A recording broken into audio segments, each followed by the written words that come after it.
Qué miedo hoy, Lorenzo Fernández. Bueno, bienvenido. Muy buenas, bien hallado. ¿Vampiros? Mira esto que se oye, ¿no? Tanto que estáis hablando de animales raros. Pues fíjate la colección que tenemos al comienzo de No, esta sección. tenemos terror.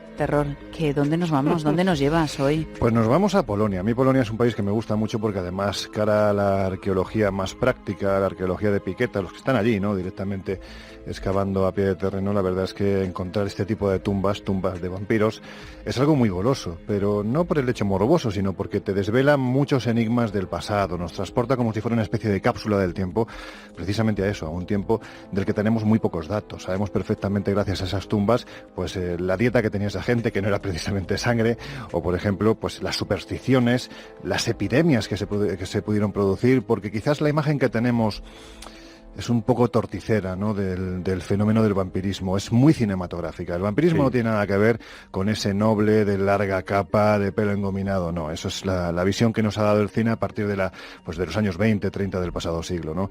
El vampiro en el pasado era otra cosa. El ¿Cómo vampiro, era? Pues seguramente bastante menos amable en el sentido físico, menos atractivo. Menos glamuroso, ¿no? Sí, seguramente estábamos hablando de personas que tenían algún tipo de deformidad, algún tipo de deficiencia mental, algún tipo de enfermedad, y precisamente por eso eran catalogados de vampiros. ¿Por qué? Porque cuando había un periodo de epidemias, había un periodo de sequía, siempre se buscaba el culpable.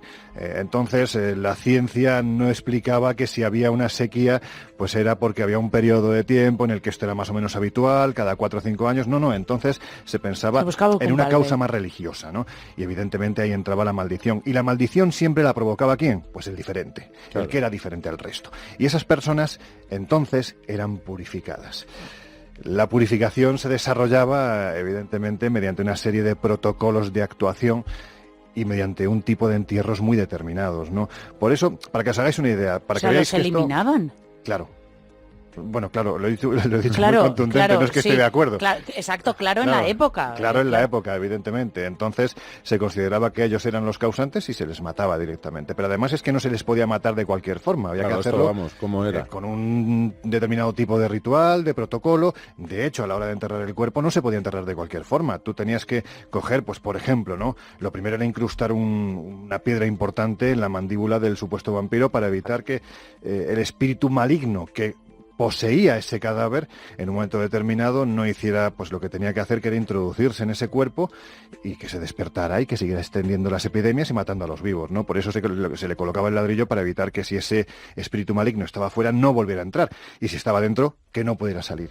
También, por ejemplo, era habitual encontrar, y así se ha visto en este tipo de yacimientos, era habitual clavar los cuerpos al suelo. Es decir, las extremidades con estacas y con grandes clavos. Eran clavados para evitar que cuando se despertaran en ese inframundo infernal, pues consiguieran salir. No solo esto, también eran colocados en muchas ocasiones y así han sido encontrados, boca abajo. Es decir, si en un momento determinado se despertaban, pues oye, que empezaran a excavar hacia abajo y se que no fueran salieran para abajo, no para afuera, y no fueran hacia arriba. Esto es habitual. Por ejemplo, para que os hagáis una idea, quizás el caso más paradigmático es el de Venecia. Ya hablamos en su momento de él. El del conocido como la vampira de Venecia. Estamos en una fosa común en la isla de Lazareto Nuevo.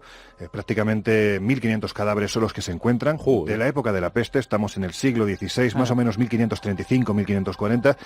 Y entre esos 1.500 cuerpos, solo hay uno que es raro, es precisamente esta conocida como vampira de Venecia. ¿Por qué? Porque se la encuentra con ese ladrillo incrustado en la boca. El vampiro en el pasado no era conocido como vampiro, era conocido como masticatione mortuorum, masticadores de mortajas. Se decía que en el momento en el que un cuerpo era enterrado, cuando finalmente se pensaba que había un lugar donde se había producido esa epidemia de vampirismo, había un nido de vampiros, vamos a decirlo de esta forma, se levantaban las tumbas y era habitual encontrar a los cadáveres que se habían comido su propia mortaja. Eso era síntoma de que ese cadáver era un vampiro y entonces se procedía a la purificación. ¿Se habían comido su propia mortaja porque habían sido enterrados vivos? En muchas ocasiones sí, en otras ocasiones no estamos hablando, ojo, vamos a dejar un poco de lado la parte supersticiosa, vamos a entrar en el propio comportamiento de un cadáver, de un cuerpo cuando la persona ha fallecido, nuestro cuerpo en cierto modo sigue vivo, vamos a decirlo así, porque no es cuestión de entrar en detalles.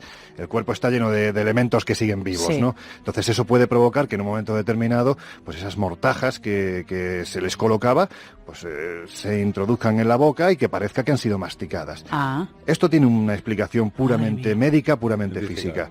Pero en aquel tiempo no se conocía, por lo tanto imaginad, ¿no? Cuando tú abrías una tumba y te encontrabas un cuerpo aparentemente lozano, que en principio había fallecido y con la mortaja dentro de la boca, pues daba para todo tipo de... Lo que se ha descubierto ahora en Polonia exactamente, ¿qué es exactamente? En Polonia... Estamos en la localidad de Kaldus, es una ciudad que además ha sufrido mucho, ¿no? Es de las más antiguas del este de Europa, ha sido destruida en diferentes ocasiones. En el siglo XIII, por ejemplo, fue destruida por los caballeros teutónicos, prácticamente pasaron a cuchillo a toda la gente que habitaba en este lugar, por lo tanto es un cementerio, el de Kaldus, que está pues bastante nutridito, ¿no? de cadáveres, es un cementerio medieval. Bueno, pues allí es donde ahora mismo están trabajando diferentes arqueólogos e investigadores en las tumbas más viejas, ¿no? Y lo que se han encontrado en este caso son 14 tumbas invioladas, completamente enteras, en cuyo interior han llegado a la conclusión de que los cuerpos han sido sometidos a prácticas, y cito textualmente lo que han dicho, prácticas antivampíricas. ¿Por qué? Pues entre otras muchas cosas porque estos cuerpos han sido encontrados aplastados por grandes piedras, decapitados o situados boca abajo. Y con un elemento nuevo, que hasta entonces no se había encontrado, y os digo que se han encontrado bastantes tumbas de estas características, y es que alrededor del cuello les había sido colocada una hoz. ¿Para qué? Para que si en un momento determinado cadáver se levanta, directamente se corta el cuello y se acabó el vampiro. Se acabó el problema. Por lo tanto, estamos hablando de detalles muy peculiares que solo se han encontrado en Kaldus. Exacto, o sea, hasta entonces, por ejemplo, el detalle de la hoz no se había visto en una tumba, ¿no? Ni ese detalle, ni por ejemplo, evidentemente hay forenses, ¿no? Al analizar los cadáveres han llegado a la conclusión de que esos cadáveres ni tenían ningún tipo de deformación, ni habían sufrido ningún tipo de enfermedad. ¿Tenían colmillos? No, los colmillos se los habían arrancado. ¡Ay! Los colmillos habían sido arrancados literalmente. Si no tenían ningún tipo, no habían padecido ningún tipo de enfermedad, ni tenían ningún tipo de malformación, ¿ante qué nos encontramos? Aquí es donde puede entrar ya la especulación pura y dura, pero claro, se baraja la idea de que en un momento determinado estemos ante una tumba de vampiros reales, porque son completamente diferentes a lo que se ha encontrado hasta ahora. ¡Uf! Qué bien todo, ¿eh? Fenomenal. ¡Qué bonito! ¡Qué bonito! ¿A qué mola? Irás a verlas, ¿no? A mí es lo que me gustaría estar. Mira, ir a verlo, más que ir a verlo. Yo he estado recorriendo esa zona de la Baja Silesia. ¿Vas a la final de la Champions? Me da igual. No, te digo, Yo me voy a ver a los vampiros. No, mira, he estado delante de la vampira de Venecia. He recorrido parte de la Baja Silesia en Polonia yendo a este tipo de tumbas. A mí me encantaría estar ahí en el momento en el que se abre la tumba ahora, y oye, ¿no? que hay un señor con una estaca clavada. Vamos, es que empiezo como el perro de Pavlov. Empiezo a salivar, sí. Bueno, Lorenzo, si vas esta semana, la próxima nos lo cuentas, ¿vale? Venga, perfecto. Lorenzo Fernández Bueno. Hasta la semana que viene.